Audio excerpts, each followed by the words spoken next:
नमस्कार स्टूडेंट्स, आज हम बात करने वाले हैं CBSE class 10th IT 402 subject के यूनिट 2 इलेक्ट्रॉनिक स्प्रेडशीट एडवांस, जिसमें सबसे पहला लर्निंग आउटकम है analyse data using scenarios and goal seek. इसमें सबसे पहला जो सेशन है वो है हमारा कंसोलिडेटिंग डेटा। तो आज हम सीखेंगे कि डेटा कंसोलिडेशन कैसे यूज़ करते हैं ओपन ऑफिस कैल्सी में। तो आइए सबसे पहले जान लेते हैं कि डेटा कंसोलिडेशन क्या है। तो मैं यहाँ से ओपन ऑफिस कैल्सी ओपन करता हूँ, start all programs, OpenOffice 4.1.7 and OpenOffice कैल्सी।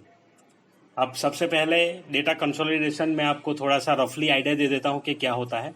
Consolidation का मतलब होता है कि अलग अलग वर्कशीट का डेटा या तो एक वर्कशीट में अलग अलग सेल का डेटा आप कहीं और किसी भी फॉर्मूला यूज़ करके रिजल्ट डिस्प्ले करते हैं, इसे हम कहेंगे डेटा कंसोलिडेशन।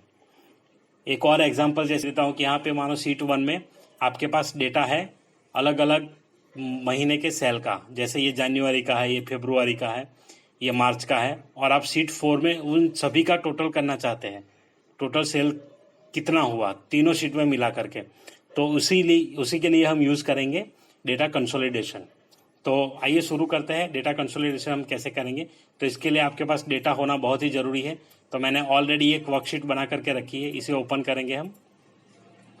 इस पर मैंने PT1 PT2 करके डेटा एक बनाया है, तो उसी के ऊपर हम काम करने वाला है। ये देखिए यहाँ पे मेरे पास PT1 का डेटा है, अभी 5 सब्जेक्ट के मार्क्स यहाँ पे लिखे हुए हैं, और PT2 के जो है वो भी यहाँ पे लिखे हुए हैं। अब मैं इन सभी का किसी भी एक फार्मूला यूज़ करके शीट 3 में रिजल्ट डिस्प्ले कराना चाहता हूँ, जैसे सम हो गया, एवरेज हो गया, और भी कोई फार्मूला जैसे मैक्सिमम है, मिनिमम है, तो कोई भी फार्मूला हम इसमें यूज़ करके डेटा कंसोलिडेट करेंगे। तो सबसे पहले एक और चीज़ जान लेते हैं कि डेटा कंसोलिडेट जो होता है उसके रिलेटेड 3 टर्म्स है। फर्स्ट टर्म जो है उसे हम कहेंगे 3D फार्मूला। 3D फार्मूला एक सिंपल कंसेप्ट है, वो आपको कहीं ऐसे मिलेगा नहीं, पर एक थोड़ा सा मेरा एक्सपेरिमेंट या तो मैंने जो एक्सेल में जो सीखा उसके ऊपर से मैंने एक चीज़ समझा है। 3D फार्मूला 3D फार्मूला का मतलब होता है कि अलग अलग वर्कशीट में सेम सेल पे एग्जैक्टली उस लोकेशन पे जो डेटा है उसी को हम फार्मूला यूज़ करके रिजल्ट डिस्प्ले करेंगे, उसे हम कहेंगे 3D फार्मूला। तो आइए दोस्तों सबसे पहले ये देखते हैं यहाँ पे कि 3D फार्मूला कैसे यूज होता है। Right click, insert sheet. तो यहाँ पे आफ्टर करंट शीट में मैं एक वर्कशीट इंसर्ट कर देता हूँ, और यहाँ पे मैं यूज़ करूँगा फार्मूला। तो फार्मूला अभी मैं लिख रहा हूँ सम, आप कोई भी फार्मूला यूज़ कर सकते हैं। PT1 सेम उसी में होना चाहिए जहाँ मैंने मेरा फार्मूला सिलेक्ट किया हुआ है, B2। सिमिलरली दूसरा सेल अगर आपको यूज़ करना है इसमें तो सेमीकोलन हम बीच में डालेंगे। एक्सेल में कॉमा यूज़ करते हैं, यहाँ कैल्सी में सेमीकोलन होता है, तो ये सेमीकोलन मैंने सिलेक्ट कर दिया यहाँ से। उसके बाद PT2 है, उसमें भी B2 सेम सेल पे ही वैल्यू होनी चाहिए, इसी को हम कहेंगे 3D फार्मूला। और यहाँ पे जैसे ब्रैकेट क्लोज किया, टोटल भी वहीं पे मेरा आ रहा है 135। तो ये आपने देखा, इसे हम कहेंगे 3D फार्मूला। अब जैसे ही इसे मैं ड्रैग करूँगा, जितने सेल मेरे दोनों वर्कशीट में है वहाँ तक B2F, तो मैंने यहाँ पर B2F उसको ड्रैग कर लिया, तो उसने इसका सम करके मुझे दे दिया। अब ये फार्मूला तो आप ड्रैग करना जानते ही है, तो ये हुआ, इसे हम कहेंगे 3D फार्मूला। बट यहाँ पे कभी कभी ये होता है कि अगर इसका सेल चेंज हो गया या कहीं कुछ और वैल्यू चेंज हो गई, कुछ और हुआ, तो ये आपको रिस्पॉन्ड नहीं करेगा। तो इसी की वजह से हम कंसोलिडेट यूज़ करते हैं। कंसोलिडेट का मतलब होता है डेटा आपका किसी भी शीट में कहीं पर भी हो, लेकिन आप उसमें फार्मूला यूज़ करके उसका रिजल्ट डिस्प्ले करा सकते हैं। तो आइए अब देखते हैं कंसोलिडेशन कैसे करते हैं। तो यहाँ पे रिजल्ट मैंने डिस्प्ले कर दिया है। अब मैं कंसोलिडेट यहाँ से स्टार्ट करूँगा, डेटा कंसोलिडेट। अब इसमें सबसे पहले ये पूछ रहा है कि फंक्शन, तो जैसे मैंने आपको पहले बताया फंक्शन आप कोई भी यूज़ कर सकते हैं, इसमें से कोई भी यूज़ करके आप रिजल्ट डिस्प्ले कर सकते हैं। तो सबसे पहले हम यूज़ करेंगे सम। ये मैं वर्कशीट 1 का डेटा सिलेक्ट करता हूँ, इसमें ये फर्स्ट रेंज है आपकी। मैं आपको ये भी बताऊंगा कि यहाँ पे जो अनडिफाइंड लिखा है उसकी जगह पे हम कैसे रेंज अपनी बना सकते हैं। तो अभी तो हमने कोई रेंज डिफाइन नहीं किया है, तो इसलिए अनडिफाइन आ रहा है। अब दूसरा ऑप्शन है, यहाँ पे जा करके इसे सिलेक्ट करते हैं और इसे भी कर लेंगे ऐड। ऐड करना ज़रूरी है, पहला ऐड नहीं हुआ था, एक बार फिर से कर लेते हैं PT1। जब तक डेटा ऐड नहीं होता है तो वो कैलकुलेशन में आपका रिजल्ट में कुछ डिस्प्ले नहीं आएगा। तो यहाँ पे दोनों रेंजेस ऐड हो गई हैं। अब यहाँ पे हम करेंगे टोटल। टोटल कहाँ करना है आपको, वो सेल एक बार फिर से देख लेना है कि कर्सर वहाँ या तो रख देना है, यहाँ ऑलरेडी है, पहले रख दिया था इसलिए, या आप चेंज भी कर सकते हैं, कहीं पर भी रख सकते हैं इसे। तो ऐसे आप सिलेक्ट कर सकते हैं।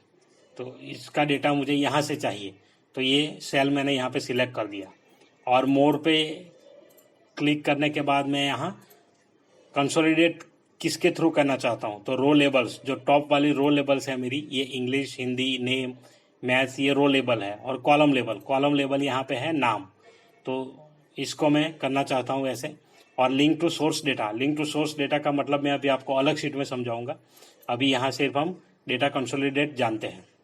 तो ये जैसे क्लिक किया, यहाँ पे उसका पूरा टोटल हो करके आ गया है, जो मैंने फॉर्मूला सम यूज़ किया था। आप देख सकते हैं यहाँ पे जो वैल्यू थी सेम वही वैल्यू यहाँ पे आ रही है।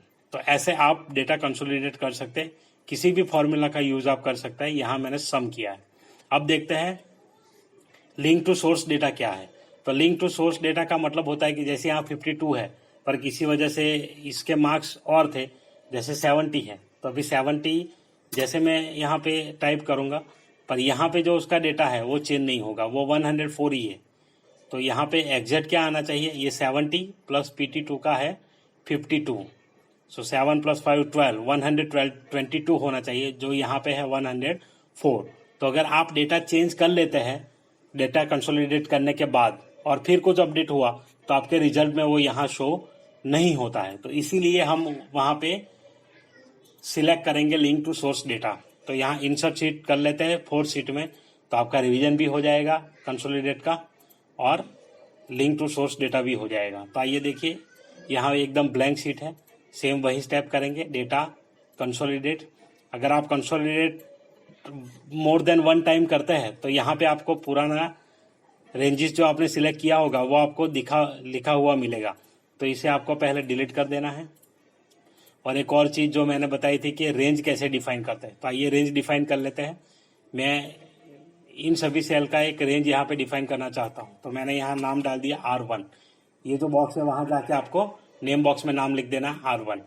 सिमिलरली आप जैसे सिलेक्ट करेंगे तो वहाँ R1 दिखना चाहिए, यहाँ R1, ठीक है। अब जैसे ही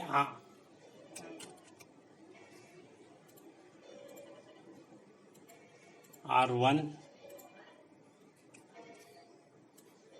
तो ये जो नाम है इसका R1 है, यहाँ पे हम डिफाइन कर देते हैं। या तो आप नेम्स में भी जा सकते हैं, इंसर्ट नेम डिफाइन, यहाँ पर जाके भी देख सकते हैं R1।